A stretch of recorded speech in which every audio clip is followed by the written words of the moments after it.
अस्सलामुअलैकुम जी, उम्मीद करती हूँ सब खैरियत के साथ होंगे। तो ठंडा था दिल बहार, पेशे खिदमत है रबड़ी वाला दूध। आज मैं आपके साथ शेयर करूँगी रबड़ी वाले दूध की रेसिपी।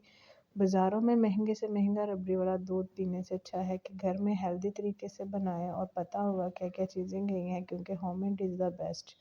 तो आज मैं आप लोगों के साथ शेयर कर रही हूँ रबड़ी वाले दूध की रेसिपी। बहुत ही कम और बहुत ही जल्दी तैयार हो जाता है और बिल्कुल मेहनत नहीं लगती इसमें तैयार करने में इसको। तो आज आपके साथ शेयर करूँगी। चलते हैं अपनी रेसिपी की तरफ बगैर टाइम वेस्ट किए। तो चलते हैं, इंग्रेडिएंट्स देख लेते हैं। यहाँ पे 1 कप ऑफ वाइट शुगर में और 1 टेबलस्पून मैंने तुख मलंगा ले लिया है, जिसको बेसिल सीड्स भी कहते हैं। और अकॉर्डिंग योर जो है ना, आप जितने आप लोग बना रहे हैं ग्लास, उस हिसाब से आपने दूध ले लेना। मैंने यहाँ पे 1.5 kg दूध का ले लिया है। तो चलते हैं तैयार करने की तरफ। यहाँ पे मैंने एक पैन में शुगर ऐड कर दी है और यहाँ पे आपने फ्लेम बिल्कुल स्लो रखनी है, हाई फ्लेम बिल्कुल नहीं करनी, क्योंकि हमने इसी से इसका कलर निकालना है शुगर का। अगर आपको थोड़ी सी मुश्किल हो चम्मच चलाने में तो थोड़ा सा पानी ऐड कर ले, अदरवाइज इसमें इसको ऐसे ही चम्मच चलाएं ताकि ये अच्छा सा कैरमल सा कलर इसका निकल के आए। अब यहाँ पे मैंने थोड़ा सा पानी ऐड किया था, क्योंकि वाइट शुगर जो मोटी वाली थी वो थी, तो इसलिए चम्मच चलाने में मुश्किल हो रही थी। अब थोड़ा सा पानी ऐड करके इसकी मैंने लो सी फ्लेम रखी थी, हाई फ्लेम बिल्कुल नहीं रखनी है आपने।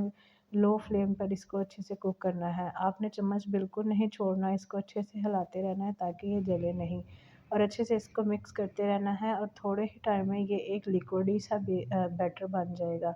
जब ये लिक्विड फॉर्म में आ जाएगा तो उसको चम्मच से हिलाते रहना है ताकि ये जो ना अच्छा सा कैरमल सा कलर निकल के आ सके। अब यहाँ पे ये अच्छा सा पानी की फॉर्म में आ चुकी थी शुगर, तो इसको मैंने चम्मच चलाते रहना है, बिल्कुल इसको छोड़ना नहीं है। आपने चम्मच की मदद से आपने इसको मिक्स करते रहना है।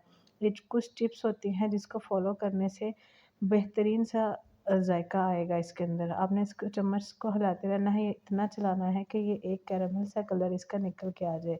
जब ये एक कैरमल सा कलर निकल के आ जाएगा, कैंडी कलर जिसको भी बोलते हैं, कैंडी कलर आते ही इसमें हमने दूध ऐड कर देना है। अब यहाँ पे इसका अच्छे से कलर आ चुका था, लाइट ब्राउन सा, बहुत ज़्यादा जलाना नहीं है आपने।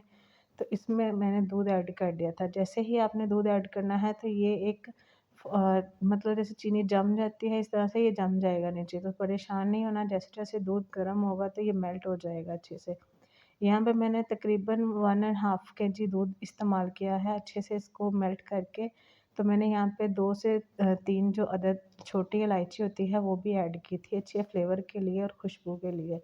अब ये अच्छे से इसको मिक्स करते-करते अच्छे से मिक्स हो जाएगा। जैसे-जैसे दूध गर्म होगा वैसे-वैसे वो भी पिघल जाएगा आपका शुगर कैंडी। अब अच्छे से इसमें आपने बॉयल करते रहना है, चम्मच चलाते रहना है, जो इसके ऊपर बुलाई आएगी वो इसके अंदर मिक्स करते रहना है, बिल्कुल इसका चम्मच आपने छोड़ना नहीं है। लो फ्लेम पर इसको कुक करेंगे, मीडियम से लो फ्लेम पे, हाई फ्लेम बिल्कुल नहीं करनी है आपने। और साइड बाय साइड मैंने 1 टेबलस्पून इसमें जो कस्टर्ड पाउडर लिया है, मैंने यहाँ पे मैंगो फ्लेवर यूज़ किया है। आप चाहे तो वनीला जो है ना फ्लेवर भी यूज़ कर सकते हैं। 1 टेबलस्पून कस्टर्ड पाउडर लेके थोड़ा से पानी के अंदर इसको अच्छे से मिक्स कर लेना है आपने, कोई लम्प्स नहीं होने चाहिए इसके। अब जो दूध हमने तैयार किया था उसके गर्म दूध के अंदर ही थोड़ा-थोड़ा करके इसको ऐड करेंगे और मिक्स करते रहेंगे, चम्मच चलाते रहेंगे। चम्मच इसमें नॉन स्टॉप आपने चलाना है, बिल्कुल आपने रोकना नहीं है चम्मच। अब ये दूध थोड़ा-सा गाढ़ा हो जाएगा, जो कि रबड़ी वाला दूध गाढ़ा ही होता है। इसको गाढ़ा करने के लिए हमने कस्टर्ड पाउडर यूज़ किया है। अब अच्छे से इसको मिक्स कर लेंगे और इसको ठंडा कर लेंगे। अब इसके अंदर आपने कोई चीज़ ऐड नहीं करनी है। अगर आपको शुगर कम लग रही हो या मीठा आपको कम लग रहा हो तो आपने वो ऐड कर लेनी है। अब यहाँ पे अच्छे से ठंडा हो चुका था। इसको नॉर्मल टेम्परेचर पे आपने पहले ठंडा करना है और फिर इसके अंदर आपने जो आपने बेसिल सीड्स डिप करके रखे थे पानी में वो ऐड कर देने हैं। सारे ऐड करके अच्छे से मिक्स कर देना, क्योंकि ये वाला स्टेप मिस मत करिएगा, क्योंकि रबड़ी वाले दूध में अच्छे लगते हैं। तो मलंगा इसके अंदर अच्छा लगता है और ये आपको बहुत ही रिफ़्रेशिंग रखता है, बाद में पीने के बाद सुकून फ़ील होगा आपको। अब ये क्योंकि ठंडा ही सर्व किया जाता है तो इसमें हम थोड़ी-सी और बर्फ़ ऐड करेंगे, अच्छे से ठंडा कर लेंगे और फिर हम अपने घरवालों को ठंडा-ठार रबड़ी वाला दूध सर्व करेंगे। तो कैसी लगी आपको ये झटपट सी रेसिपी? बहुत कम इंग्रेडिएंट्स के साथ ये बन जाती है और बहुत ही मज़ेदार बनती है। अगर आप फर्स्ट टाइम भी ट्राई करेंगे तो ये इतनी ही ज़बरदस्त बनेंगी। मेरे घर वालों को तो बहुत पसंद आई थी। अब आप लोग मुझे ट्राई करके बताइएगा कि आपके घर वालों को ये कितनी अच्छी लगी। तो कैसी लगी है आपको इसकी फ़ाइनल लुक? उम्मीद करती हूँ अच्छी लगी होगी इसकी फ़ाइनल लुक।